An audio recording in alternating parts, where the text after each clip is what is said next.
আসসালামু আলাইকুম সুপ্রিয় দর্শক, আবার হাজির হয়ে গেলাম নতুন আরেকটা রেসিপি নিয়ে। এটা হচ্ছে বেগুমতি চিকেন অথবা পালং চিকেন, যেভাবেই ডাকি না কেন, পালং শাক দিয়ে এই চিকেনের রেসিপিটা কিন্তু দারুণ লাগে খেতে। আশা করছি এই শীতে একবার হলেও আপনি ট্রাই করবেন, আর আমার ভিডিওটি জুড়েই আপনি থাকবেন। এটা রান্না করা খুব একটা কঠিন কিছু না, চলুন শুরু করি। এখানে একটা পাত্রে আমি কিছু পানি গরম দিয়েছি, পানিটা বেশ ফুটে ওঠার পরে তারপরে এখানে আমি কিছু পালং শাক দিব। এক মোটা পালং শাক কেটে বেছে ধুয়ে নিয়েছি, তারপরে এটা এই পানির ভিতরে দিয়ে দেব। পানিতে দিয়ে ঠিক ঘড়ি ধরে 1 মিনিট এটা আমি ভাপিয়ে নেব। বেশি কিন্তু ভাপিয়ে নেওয়া যাবে না, তখন কিন্তু এর কালার নষ্ট হয়ে যাবে। এটা ভাপিয়েও নিতে হবে, আবার কালারটাও কিন্তু সুন্দর থাকতে হবে, তা না হলে রান্নার পরে কিন্তু কালারটা কালো হয়ে যাবে। পানিতে দেওয়ার পরে এরকম যখন 1 মিনিট হয়ে যাবে, তখন আমি সামান্য একটু ধনে পাতা দিয়েছি। এটা কিন্তু এসেনশিয়াল না, এটা আমার ভালো লাগে তাই আমি দিয়েছি। 1 মিনিট পরে এটা আমি তুলে নিয়েছি। দেখেন এখনও কিন্তু একদম সতেজ আছে, কালারটা একদম ডিপ গ্রিন হয়ে আছে। অন্য একটা পাত্রে আমি দিয়ে দিলাম কিছু বরফের পানি, সাথে কিছু বরফও আছে। এই পানির ভিতরে সাথে সাথে পালং শাকগুলো দিয়ে দিব, তা না হলে এর কালার কিন্তু চেঞ্জ হয়ে যাবে। আর সেটা যখন আমি পেস্ট করব তখন কালারটা কালো হয়ে যাবে। এই কালারটা সুন্দরভাবে রাখার জন্য অবশ্যই এই বরফের পানির ভিতরে পালং শাকটা দিয়ে ঠান্ডা করে নিতে হবে, এবং এখানেও প্রায় 1 থেকে 1.5 মিনিট এভাবে রেখে দিতে হবে। সেক্ষেত্রে আপনাকে কোনো ঢাকনা ছাড়াই রেখে দিতে হবে। ওটা আমি তুলে নিয়ে তারপরে পেস্ট করে রেখে দিলাম একটা সাইডে। অন্য একটা পাত্রে সরিষার তেল দিয়ে দিলাম 2 টেবিল চামচ, আর কিছু গরম মশলা দেব, এলাচ, লং, দারচিনি, কিছুটা গোলমরিচ, আর দিয়ে দেব 2টো শুকনো মরিচ। এগুলো দিয়ে আমি একটু হালকা করে ভেজে নেব। চাইলে আপনি সরিষার তেলের পরিবর্তে সাদা তেল দিয়েও রান্না করতে পারেন, তবে সরিষার তেল দিয়ে রান্না করলে বেশি টেস্ট হয়, ফ্লেভারটা একটু স্ট্রং হয়।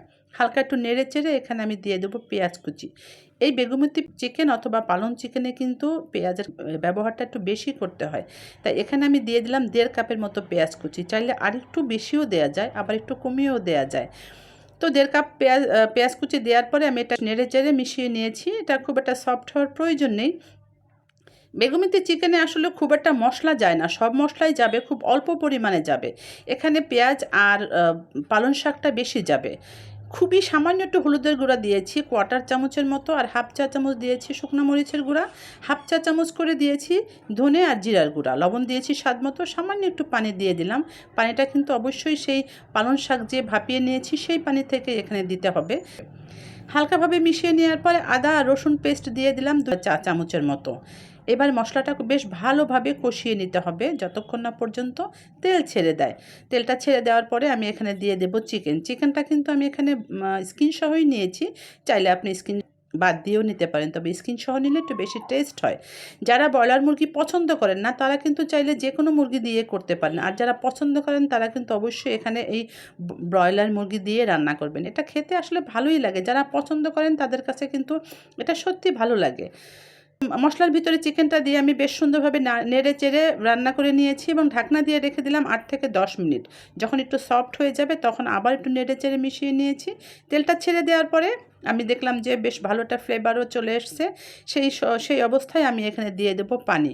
পানিটা একটু সেদ্ধ হওয়ার জন্য দিতেই হবে। সেই একই কথা বলবো, পানিটাও কিন্তু আমি সেই পালং শাক ভাপিয়ে নেওয়া সে গরম পানিটাই দিয়েছি। পানি দেওয়ার পরে আবার একটু মিক্সড করে নিয়েছি, তারপর ঢাকনা দিয়ে রান্না করলাম আবার 10 থেকে 12 মিনিট। কালারটা একটু সাদা দেখাচ্ছে, সেই কারণ কিন্তু একটাই, যে এখানে আমি হলুদের গুঁড়োটা কম দিয়েছি। হলুদের গুঁড়ো যদি বেশি দেওয়া হয় সেক্ষেত্রে কিন্তু পালং শাকের যে একটা কালার, গ্রিন কালার, সেটা আসবে না, তখন কালারটা একটু কালো হয়ে যাবে। তাই এখানে হলুদের গুঁড়োটা খুবই কম দিতে হবে। চাইলে আপনি সম্পূর্ণটাই স্কিপ করতে পারেন হলুদের গুঁড়া, সেটাও কিন্তু কালারটা সুন্দর আসবে। তবে আমরা বাঙালি একটু মশলা দিতে পছন্দই করি, তাই সামান্য হলেও একটু দিয়েছি। আবার ঢাকনা দিয়ে রেখে দিলাম। যখন একদম তেলটা ছেড়ে দিয়েছে চিকেন থেকে, আর দেখতে খুব আকর্ষণীয় হয়েছে, সুন্দর একটা ফ্লেভারও চলে আসছে, তখন আমি সেই পালং শাকের যে পিউরি করেছি অর্থাৎ পেস্ট করেছি সেটা এখানে দিয়ে দেব। সেটা দেওয়ার পরে এর থেকেও কিন্তু বেশ খানিকটা পানি বের হবে। পালং শাকটার কালারটা দেখেছেন তো, খুবই সুন্দর আছে, একদম ডিপ গ্রিন হয়ে আছে। এর কিন্তু একটাই কারণ যে আমি বরফের পানিতে এটা বেশ কিছুক্ষণ রেখে দিয়েছি, আর খুব অল্প সময় ভাপিয়েছি, বেশি সময় ভাপানো যাবে না। আর এটা নর্মাল পানি দিয়ে ধুইলেও কিন্তু এই কালারটা কালো হয়ে যাবে, তাই সাথে সাথে বরফের পানির ভিতরেই কিন্তু এটা দিতে হবে। যতটা পারেন ঠান্ডা পানিতেই দিতে হবে।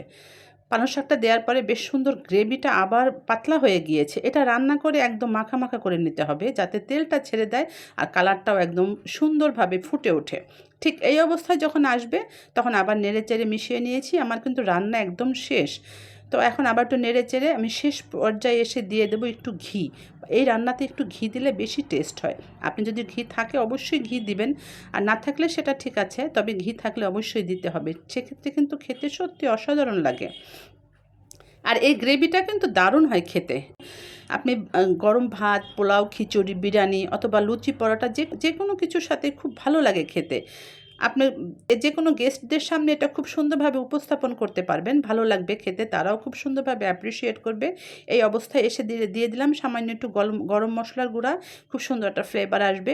তারপর নেড়ে চেড়ে আমি মিশিয়ে নামিয়ে নিয়েছি, সার্ভ করেছি। আশা করছি আজকের রান্নাটাও আপনাদের কাছে ভালো লেগেছে। যদি ভালো লাগে তাহলে অবশ্যই আমার চ্যানেলের সাথেই থাকবেন। তার জন্য আমার চ্যানেলটি প্লিজ সাবস্ক্রাইব করে নেবেন, আর পাশে থাকা বেল বাটনটিও কিন্তু প্রেস করে দিতে হবে। সেক্ষেত্রে দেখা যাবে আমি যখনই নতুন কোনো ভিডিও আপলোড করব সাথে সাথে আপনার কাছে নোটিফিকেশন চলে যাবে, আপনি সেটা দেখে নেবেন। আর ভালোবেসে অবশ্যই কিন্তু ভিডিওতে একটা লাইক দিতে হবে।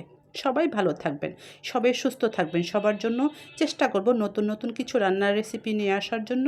সবার জন্য অনেক দোয়া থাকলো, আমার জন্য প্লিজ দোয়া করবেন। আবার চলে আসবো, সেই পর্যন্ত আল্লাহ হাফেজ।